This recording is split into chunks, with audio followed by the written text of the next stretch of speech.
Your historical background of European role in shaping international orders in historical context. So, in this context, you know that historically, Europe was the principal architect of international system from the 16th to the 20th century.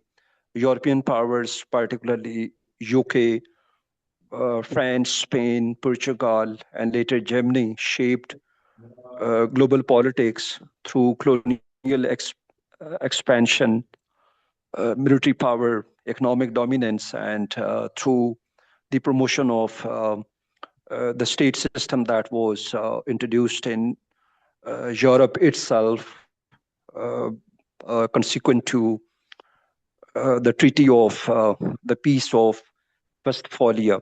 So, in this context, you know that European continent and European powers have always played a pivotal role in shaping world order and international orders.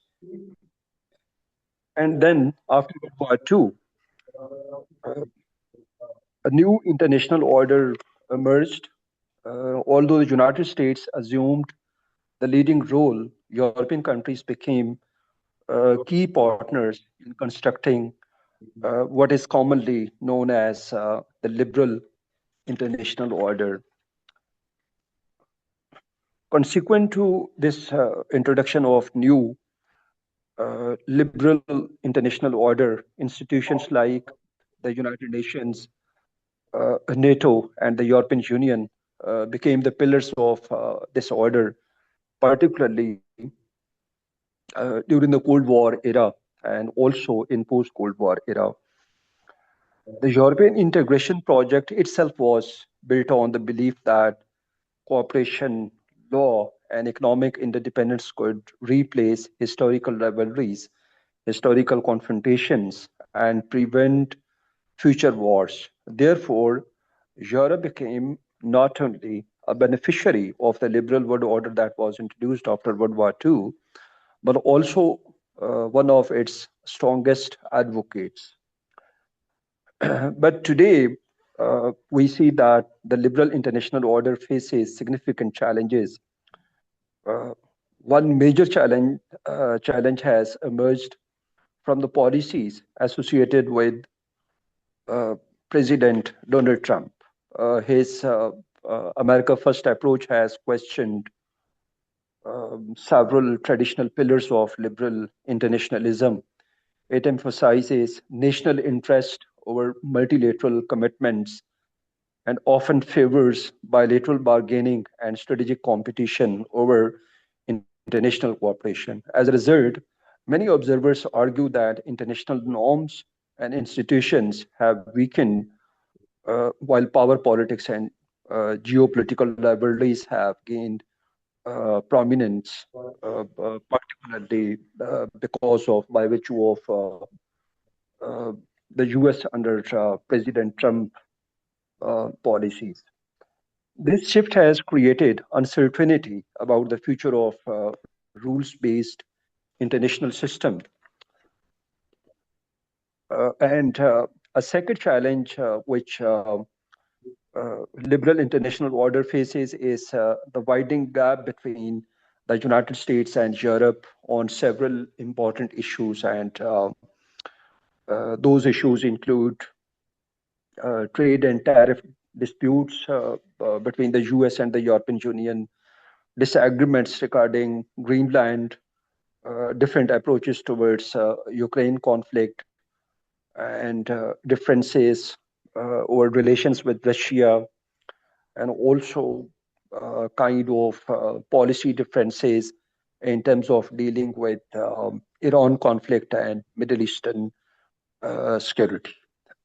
Although the transatlantic partnership remains important, these differences have raised questions. The Ambassador Botsali, a former ambassador in Cairo, senior diplomat at the Ministry of Foreign Affairs, Ankara, Turkey. Could you hear me, please? بالضبط سنوات يعني Shafqat, could you hear me? ده نحن كده هو ترجمة Shafqat, Please, could you hear me? English. Yeah, sir. Yeah, please continue, sir. Okay, because there is a kind of another interesting China conversation. China Okay, so because of transatlantic partnership remains transatlantic partnership remains important, but these differences have raised questions about whether the United States and Europe continue to share the same vision of global order or not. A weaker US European Union partnership could reduce the collective ability of Western democracies to uphold liberal international norms.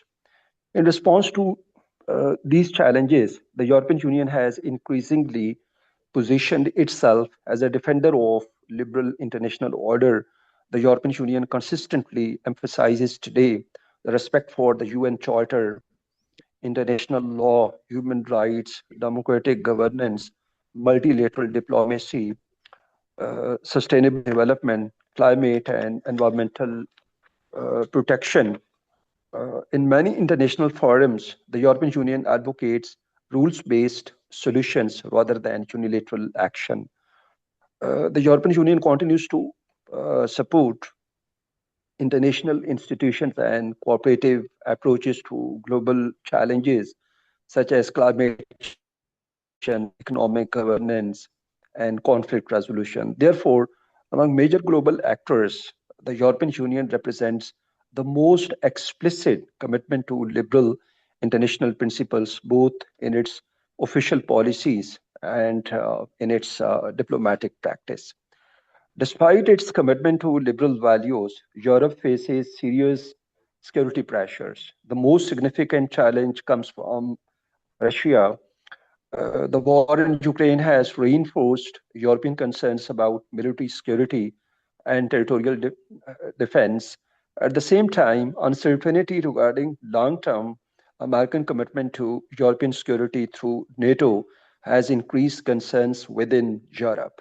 As a result, European leaders increasingly uh, are concerned and focused, and they are discussing uh, this kind of themes like strategic autonomy, defense self reliance, military modernization, increased defense spending, and development of independent European military capabilities.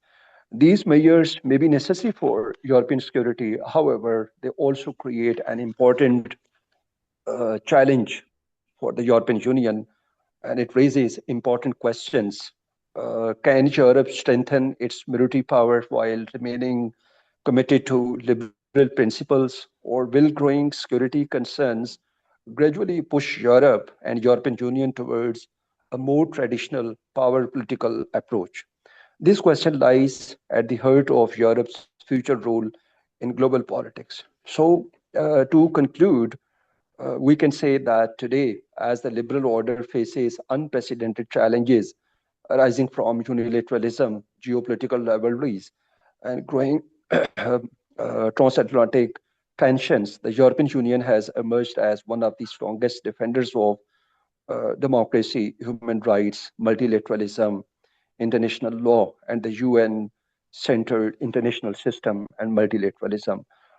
However, Europe itself faces mounting security pressures, particularly from Russia, and uncertainties about the US Europe cooperation within the context of NATO, and hence NATO's future. The ultimate challenge for the European Union is therefore to balance two objectives simultaneously, which is maintaining its commitment to liberal international values while developing the strategic and military capabilities necessary to survive in an increasingly competitive and power driven world. The future of the liberal international order may depend significantly on whether the European Union succeeds in achieving its balance or not. Thank you so much for your attention and for Uh, your time. Sir, thank you very much. The sir, Your talk is very impressive. Sir, thank you very much for your time. And if, It's player, but there is a lot of internet yeah, disruption. no problem, sir. If you want to leave, no problem, sir. We are It's all right. I am here. we are learn I a am lot here. from your If we are learn a lot from your talk, sir. You always talk it's very, player, it's yeah, player, and if there are some questions, we are here. sir. Uh, now we uh, enter in final stage. If in Q&A session, if any question with you can ask, and please raise a hand. Fiza Sohail is asking, please unmute yourself and ask. Thank you. Assalamu alaikum and iyi günler Sayın Büyükelçim Ali Bey and Sir Riaz. Çok teşekkür ederim. Thank you very much for your informational insights. I have a question for Sayın Büyükelçim. Efendim Türkçe sorabilir miyim lütfen? Tabii, buyurun. Çok teşekkür ederim efendim. Sayın Büyükelçim, ben 3. sınıf Uluslararası İlişkiler Bölümü öğrencisiyim ve ben de inşallah ileride diplomat olacağım. Bu konuyla ilgili sormak istediğim bu ki, şimdi haberleri takip ediyorum. Amerika ve Avrupa arasındaki bağlar biraz bozukmuş ve sormak istediğim şey bu ki, Çin bu durumu kendine fırsat olarak görüyor mu? Yani kendi ve Avrupa'nın ilişkilerini güçlenmek için ve Avrupa'da kendini daha samimi olmak istiyor mu bu duruma göre, yani Çin ile? Teşekkürler efendim. Thank you very much. If you allow me, I will answer in English so that other participants can also follow. Obviously, China once expanded and sustained economic relations with the rest of the world, and in the course of the last 50 years, although China, particularly last 25 years, China had rapid economic expansion, both technologically as well as in terms of their share from the global economy.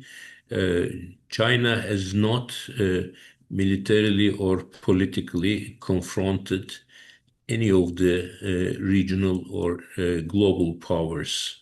Yet, Chinese continuing expansion and rapid progress in terms of technology and capital structures is being perceived as a threat, which may ultimately undermine the international security and global order. So, in terms of Chinese-European relations in Eurasia context, as well as China-United States rivalry, is likely to define the pattern of international relations and whether those relations will move towards integration and partnership or confrontation and rivalry. Like our perspectives on the European Union, on NATO, on even UN's future, China's future also will be defined by the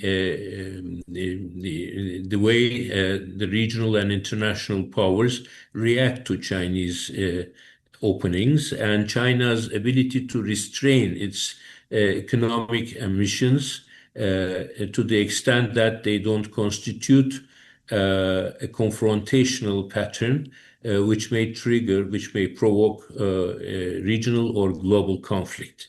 In that sense, our previous speaker has underlined China's important initiatives and developments.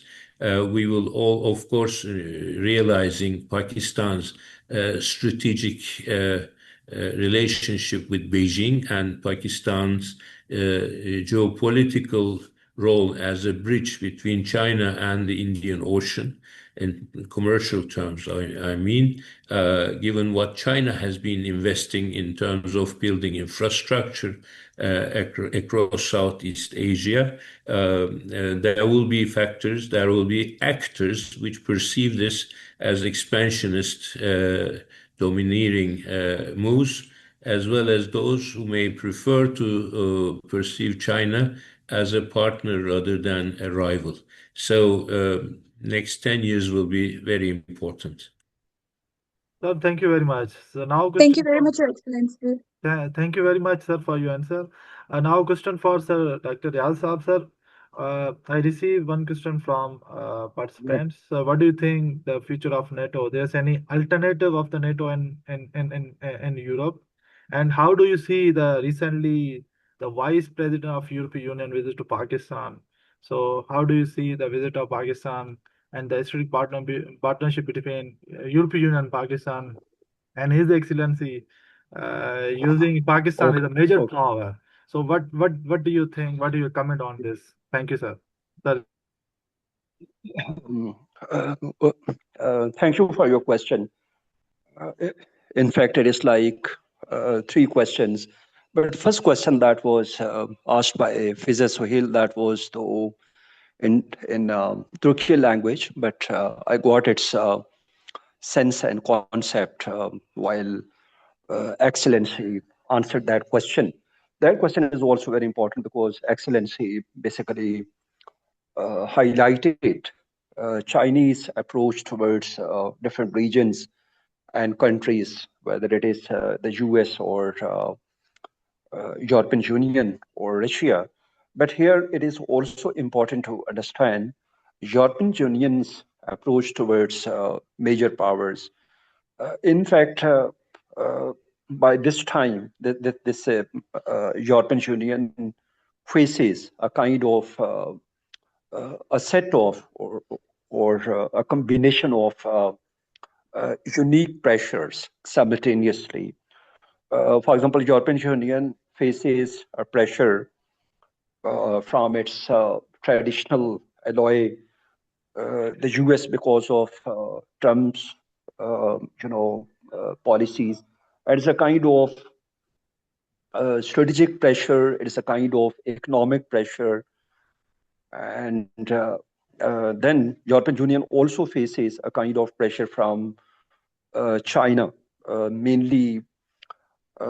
It is related to economic policies of China and economic and trade relations between China and the European Union. So in that context also, the European Union faces a kind of pressure. And thirdly, European Union also faces a pressure, military pressure from Russia. So this is quite interesting to understand the position of the European countries individually as well as collectively, that Europe by this point of time faces multiple pressures and almost from all major powers. And second point, which you have pointed about European Union-Pakistan relationship and the recent visit of High Representative of the European Union, Kaja Class, to Pakistan. Of course, European Union-Pakistan bilateral partnership and relationship has progressed over the years a lot. For example, before 9/11, or you can say before the start of 21st century, European Union-Pakistan relation used to be of quite limited scope. But over the years, it has progressed a lot.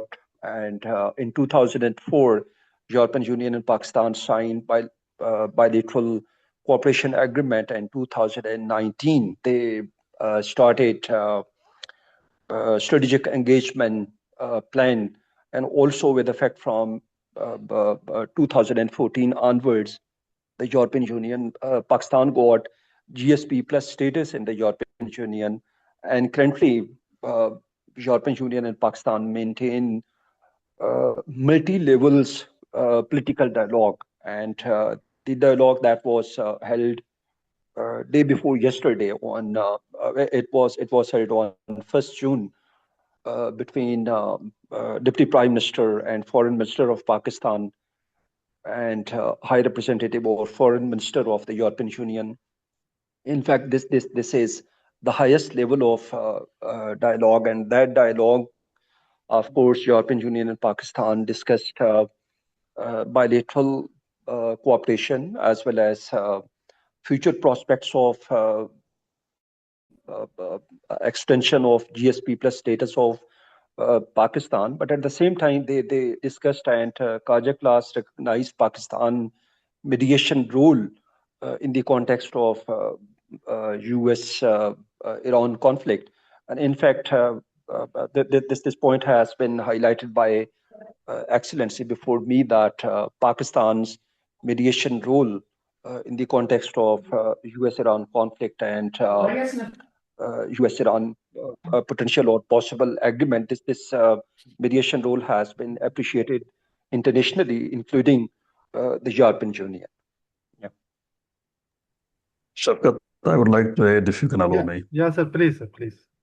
Only I will, add a little bit to Dr. Riaz's statement that European EU interaction with Pakistani leadership was based on focus on two things. One is, as he rightly mentioned, extension of GSP plus status, but EU has made it abundantly clear that this extension will depend on certain conditions, that Pakistan has to improve certain benchmarks like human rights, democracy, institutional integration, structural reforms within the system.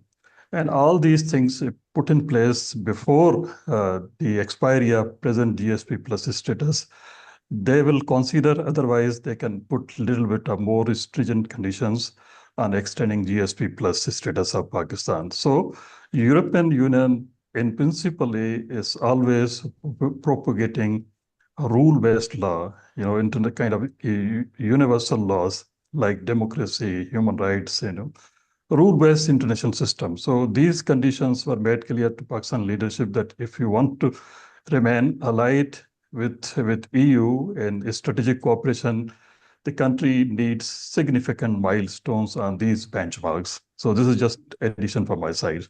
Thank you. Over to you. Yeah, sir, please, His Excellency, please. Thank you, Shafkat. I will not take much of your time.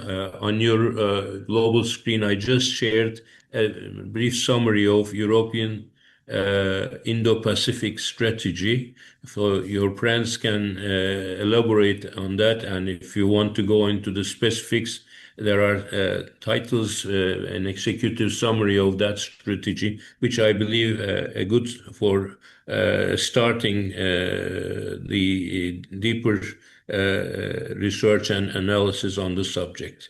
Can you see that? Please download it and keep it on your meeting records.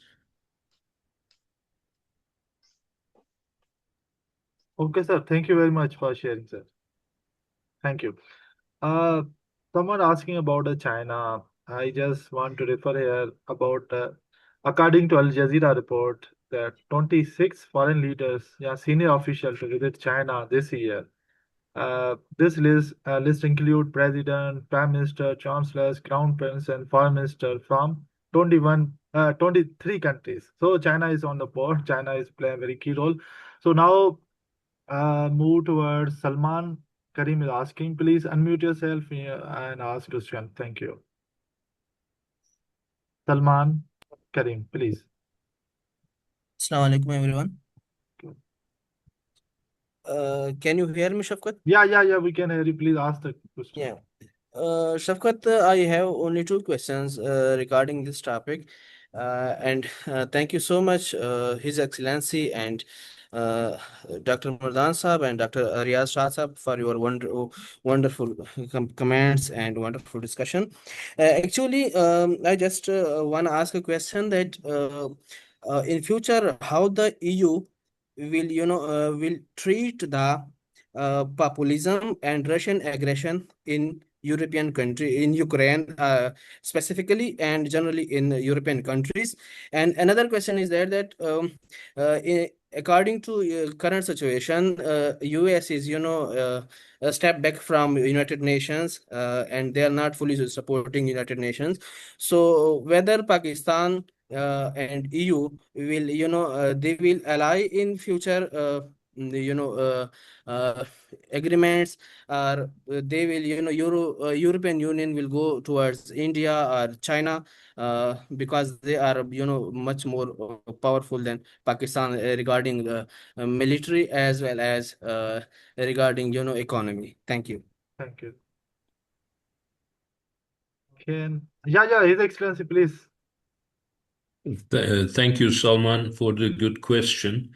As I tried to highlight in my earlier intervention, Pakistan is faced with a tremendous window of opportunity to redefine its relations with the global actors.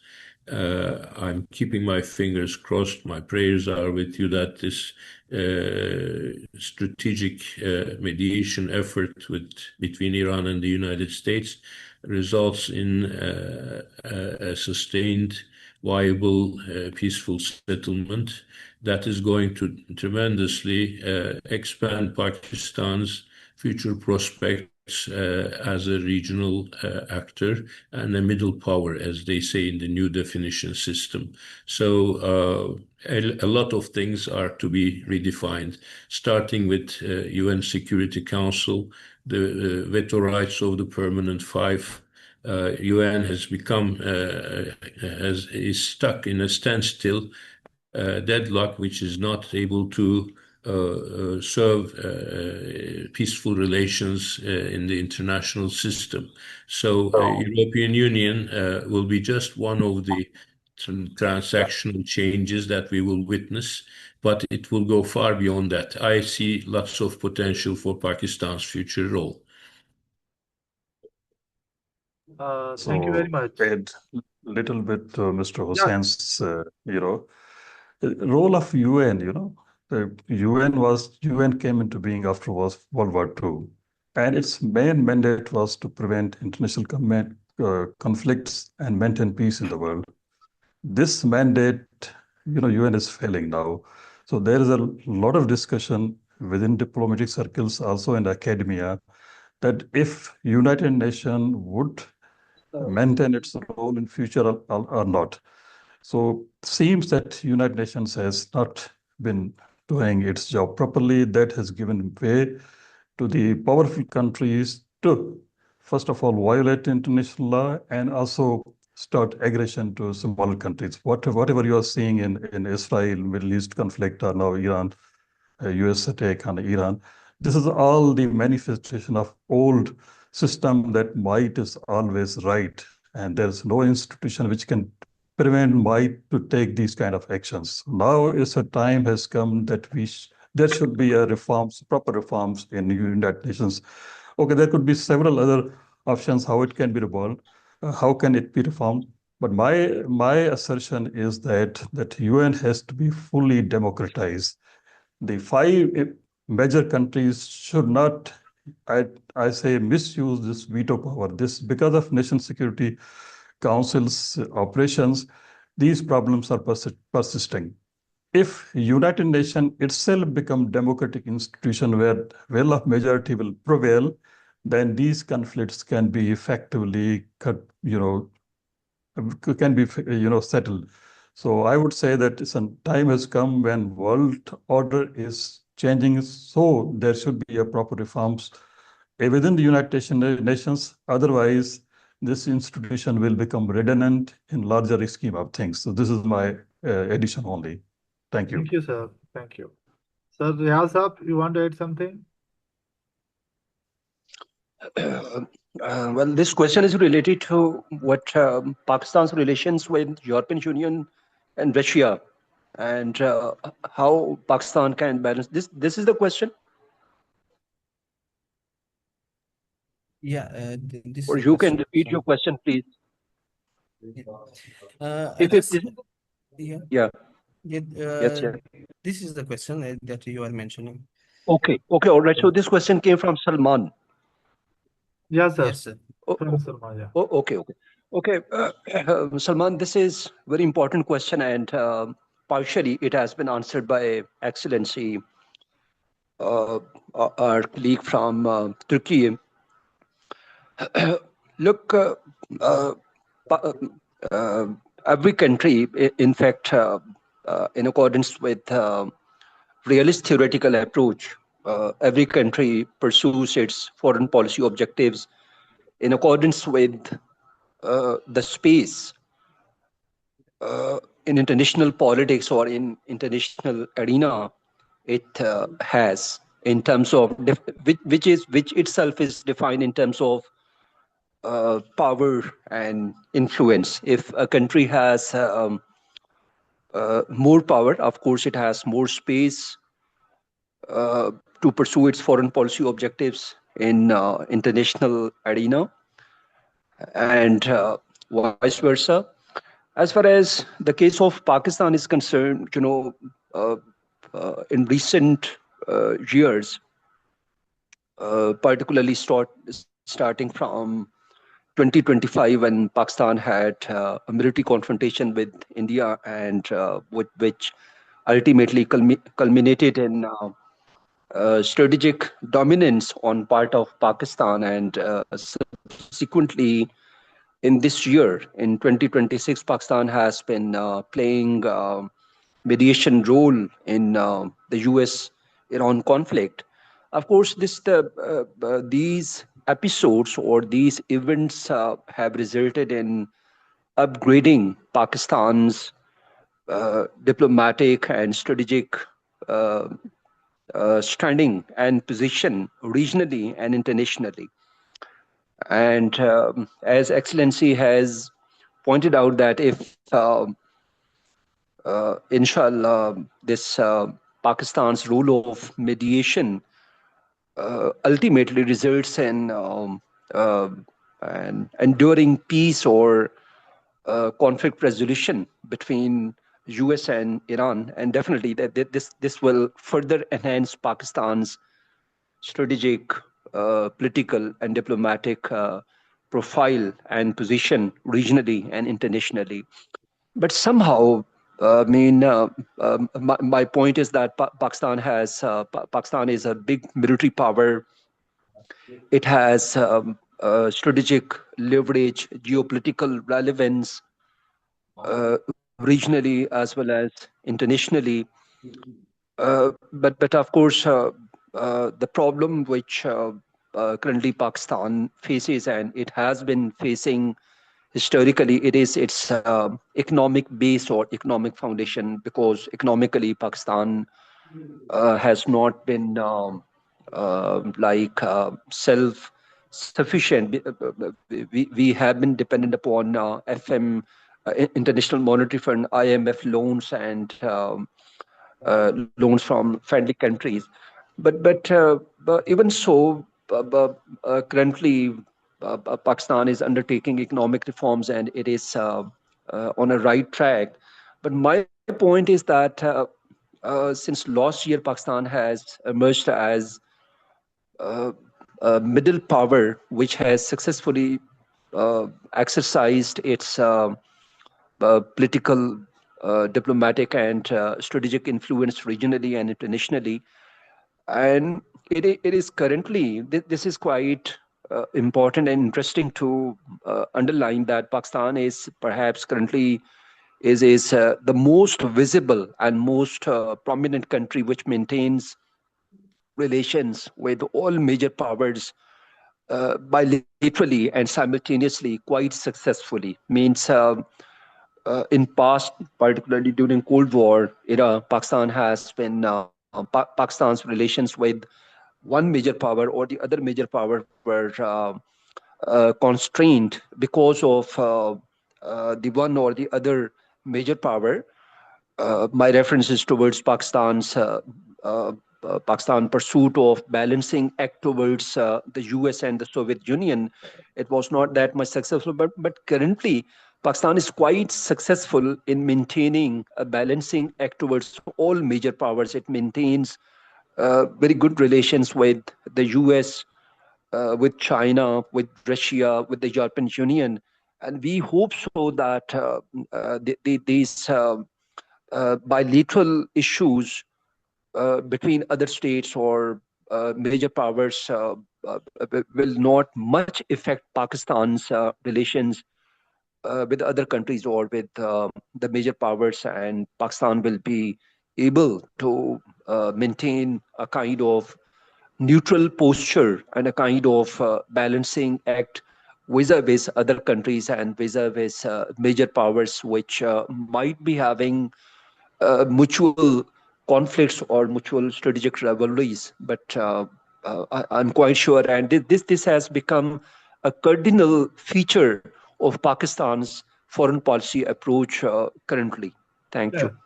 Ji sir, thank you very much for your comment, very brief comment. Sir, we have a shortage of the time, that's why we cannot add more question. Thank you very much everyone for attending today uh, international webinar. Okay, it's Sir, player, Shafkat. sir, Thank you thank you so very much for much. organizing this Yeah, successful sir. Yeah, sir. event. I thank you very much. Thank you. Thank you I very want much. to also highlight two Pakistani foreign secretaries, Yeah. Shamshad Ahmed and Riaz Ahmed, who have been my dear colleagues and counterparts in the Economic Cooperation Organization. I'm sure Ali Thank- Mardan Sahib will remember this. I Thank you. also wanted to mention that I spent 11 months in beautiful Peshawar In Peshawar, during yeah. the Yeah. hottest section of the Afghan conflict in 1991. So I remember those days dearly. Thank you. Thank you. Sir, Excellent. thank you. Thank you very Excellent, much for your sir. time, sir. Sir, but Let Excellency, me thank you so much make for last such a comment, nice Shafkat. introduction. Ali Mardan, Shafkat, sir, let me sir, make my thank last you very comment. much, sir, for your time, sir. Thank you Th- very much, sir, Riaz, sir, Thank you. for your time, sir. Thank you. Take care, sir. Bye bye. Thank you. Allah Hafiz.